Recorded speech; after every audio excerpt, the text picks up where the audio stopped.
روحانیت کا مسافر بننے کی ہمیں توفیق عطا فرمائے۔ جامع تدریس و قرآن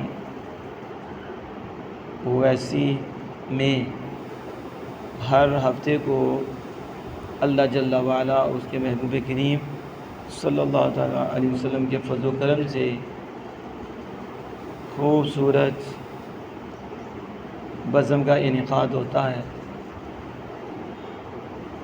اور اس میں بچوں کی تربیت کی جاتی ہے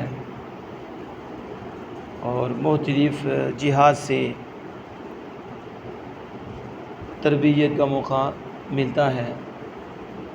اللہ عز و جل ہمیں اپنی اور ساری لوگوں کی تربیت کی توفیق عطا فرمائے۔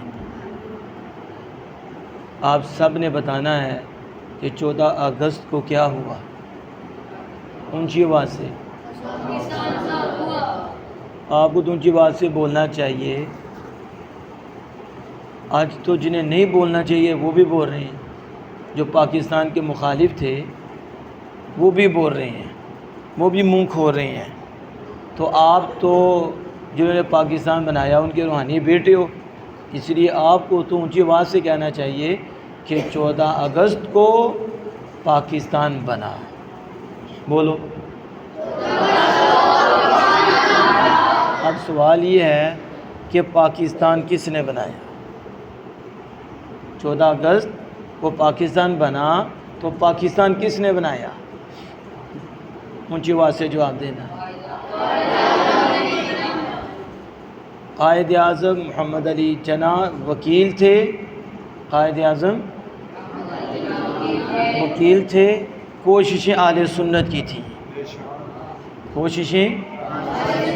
اب جب آپ سے پوچھے کہ پاکستان کس نے بنایا تو آپ کہیں گے علماء اہل سنت نے بنایا۔ بولیں۔ اور پاکستان کس کا فیضان ہے؟ جی بولے نا، اولیاء کا فیضان ہے۔ کس کا؟ بر صغیر پاک و ہند کی دھرتی پہ جنہوں نے اسلام کی شمع کو دلوں کے اندر روشن کیا ہے، اور جنہوں نے اسلام کی شمع کو قریہ قریہ نگر نگر پہنچایا ہے، اور جنہوں نے دن و رات ایک کر کے ہمیں آمینہ کے لال کی محبت کے جام پلائے ہیں، وہ اولیاء اعظام ہیں۔ وہ کون ہیں؟ یہ سکالر، یہ پتہ نہیں کیا کیا عجیب قسم کے لوگ نٹوں پہ آگے اور سوشل میڈیا پہ آ کے باتیں کر رہی ہیں۔ آپ ہمیشہ اس بات کو ذہن میں رکھیں کہ جتنے بھی ایسے باتیں کرنے والے ہیں اسلام سے خارج گمراہ لوگ، یہ آپ کو غلط گائیڈ کر رہے ہیں۔ آپ تاریخ اٹھا کر دیکھو تو آپ کو نظر آئے گا کہ بر صغیر میں اسلام پھیلانے والے خواجہ معین الدین چشتی اجمیری ہیں، اور کون ہیں؟ حضرت زکریا ملتانی علیہ رحمۃ الرحمن ہیں، اور بابا فرید الدین گنج شکر علیہ رحمۃ الرحمن ہیں۔ اس لیے ہمارے اہل سنت و جماعت کے ہاں یہ نعرہ گونجتا ہے، اور یہ نعرہ سنیوں کے سینے میں ہے اور فضاؤں کے سینے چیرتا ہوا آگے جاتا ہے کہ اولیاء کا ہے فیضان پاکستان، پاکستان۔ بولیں۔ پاکستان۔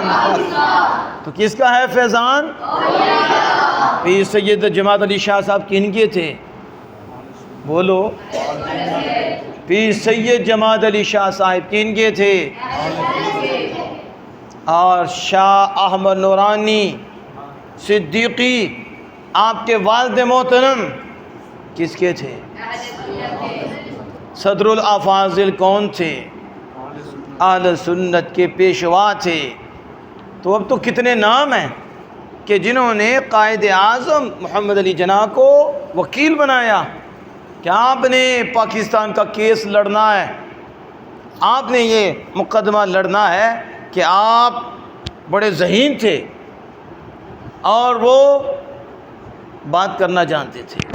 دانشور حکیم پھر حکیم ہوتے ہیں، تو بھی قائد اعظم کو آگے رکھا اور اہل سنت و جماعت کے علماء کی کثرت تھی، باقی تو اکا دکا تھا، وگرنہ یہ کانگریسیوں کے گیت گانے والے آج پاکستان میں بیٹھے ہوئے ہیں۔ اس لیے میں نے کہا یہ حق ہی نہیں رکھتے پاکستان میں بیٹھنے اور رہنے کا، انہیں ہندوستان بھیجنا چاہیے، کیونکہ یہ کانگریسی تھے، ہمارے اہل سنت و جماعت مسلم لیگی تھے، قائد اعظم محمد علی جناح کے ساتھ تھے، پاکستان کے حق میں تھے۔ یہ تو اکا دکا تھے کہ جو ساتھ ملے ہوئے تھے، وگرنہ ممبر پہ چڑھ کے وہ کیا کہہ رہا تھا اور علامہ اقبال کس طرح اس کو جواب دے کر اس کو ننگا کر رہا تھا۔ یہ شاعر مشرق ہیں، علامہ اقبال ہیں، تو علامہ اقبال نے کہا اسے تو دین کا ہی نہیں پتہ، یہ داڑھی رکھ کر اور لوگوں کے ہاں مفتی تو پتہ نہیں کیا کچھ بنا بیٹھا ہے، اور اوپر سے کہتا ہے کہ وطن کی محبت یہ ایمان ہے، یہ بات کرتا ہے، بلکہ ایمان ہی وطن کی محبت میں کر دیا۔ علامہ اقبال کہتے ہیں اسے پتہ ہی نہیں، ممبر پہ چڑھ کے اور نغمے گاتا ہے، باتیں کرتا ہے، آئے ہمارے پاس، ہم اسے بتائیں دین کسے کہتے ہیں۔ کہا یہ دین کی رمز سے واقف نہیں، دین تو مصطفیٰ جان رحمت کا نام ہے، جو وہاں تک پہنچ گیا وہی دین ہے۔ علامہ اقبال کہتے ہیں اسے تو دین کا بھی نہیں پتہ۔ آئے لوگ ہمیں کہتے ہیں یہ جو علماء ہیں یہ ایسی باتیں کرتے ہیں، ہم نے کہا علامہ اقبال تو عالم نہیں تھا نا، علامہ اقبال کو بھی تو مانتے ہو کہ نہیں؟ تو علامہ اقبال نے کہا یہ دیوبند، علامہ اقبال نے اس وقت کہا تھا، اور یہ دیوبندی ممبر پہ چڑھ کے انگریز کے نیچے رہ کر غلامی کر کے انگریز پہ پیسوں پہ ناچنے والے، انگریز کو اپنا آقا ماننے والے، انگریز کو سرکار ماننے والے، یہ ظالم ممبروں پہ چڑھ کر گیت گا رہے تھے، اور اس وقت کیا باتیں کر رہے تھے، ایمان کو تابع کر رہے تھے وطن کے، حالانکہ یہ حدیث ہی نہیں، اور پھر غلط تشریحات کر رہے تھے۔ تو علامہ اقبال نے کہا یہ داڑیاں رکھنے کا یہ مطلب نہیں ہے کہ انہوں نے داڑیاں رکھ لی ہیں تو ان کے پاس دین آ گیا ہے، دین تو محبت مصطفیٰ ہو تو آتا ہے، دین تو حضور سے پیار ہو تو آتا ہے۔ اس لیے کہا یہ دیوبند نام لے کر علامہ اقبال نے اس کا رد کیا اور کہا اسے کیا پتا کہ دین کی رمز کیا ہے، میں بتاتا ہوں دین کی رمز کیا اور دین کیا ہے۔ کہا دین سارے کا سارا حضور تک پہنچنے کا نام ہے، جس نے اپنے آپ کو حضور تک پہنچا لیا وہی دیندار ہے، وہی دین ہے، وگرنہ سارا ابو لہبیست کا پھر وہ ابو لہب والا ہی ہے، اس کا اسی کے ساتھ تعلق ہے۔ تو آپ سمجھ رہی ہیں، اس لیے میں گزارش کرتا ہوں اپنے عوام سے بھی کہ وہ آنکھیں کھولے، وہ کن کے پیچھے چل رہی ہیں، کن کی باتیں کر رہی ہیں، اپنے بڑوں کو پڑھو، اپنے کابرین کو پڑھو، پاکستان کس نے بنایا، کس کی پاکیزہ سوچیں تھیں، مسلم لیگ کون تھے، ان کا منشور کیا تھا، مقصد کیا تھا، اور یہ قربانیاں یہ کس نے دیں، اور کن کی قربانیوں سے آج ہم یہاں بیٹھے ہیں اور آزادانہ طور پر رہ رہی ہیں اور عبادت کر رہی ہیں، دیگر معمولات بڑی آسانی سے ہم طے کر رہی ہیں اور کام کر رہی ہیں۔ وہ کون لوگ تھے؟ وہ علماء اہل سنت تھے، عوام اہل سنت تھی، اللہ اس کے رسول سے پیار کرنے والے تھے، تو جن کا منشور اور مقصود کیا تھا کہ نظام مصطفیٰ صلی اللہ علیہ وسلم ہمیں نصیب ہو جائے اور ہمارے وطن میں اسلام کی بہاریں ہوں اور ہم کھلی اللہ اور اس کے رسول کی فرما برداری کریں اور اطاعت کریں۔ لیکن دکھ کے ساتھ کہنا پڑتا ہے ملک سے تو آزادی ہو گئی، لیکن ذہنی غلام اب بھی بنے ہوئے ہیں، ذہن کے اب بھی عیسائیوں کے غلام ہیں اور ذہن کے اب بھی ہندوؤں کے غلام ہیں، ذہنی غلام اب بھی بنے ہوئے ہیں، نظام مصطفیٰ صلی اللہ علیہ وسلم ابھی تک نافذ نہیں ہو سکا، اور اس کے لیے حکومت کے ہاں تو یہ بات کرنا بھی مشکل ہوتی ہے۔ یہ علماء ہی ہیں، عوام اہل سنت ہے جو آواز اٹھاتی ہیں کہ پاکستان کا مطلب کیا ہے، لا الہ الا اللہ، اور دستور ریاست کیا ہوگا، یہ تو لا الہ الا اللہ کی بنیاد پہ بنایا گیا تھا، لیکن بنا تو اس کی بنیاد پر تھا، لیکن لا الہ الا اللہ کا قانون جاری نہیں ہوا، لا الہ الا اللہ کا نفاذ نہیں ہے یہاں بدقسمتی سے۔ لیکن ہم اللہ کے فضل و کرم سے ہم ہی پاکستان بنانے والے ہیں اور ہم ہی پاکستان بچانے والے ہیں اور ہم ہی پاکستان کو بچائیں گے انشاءاللہ۔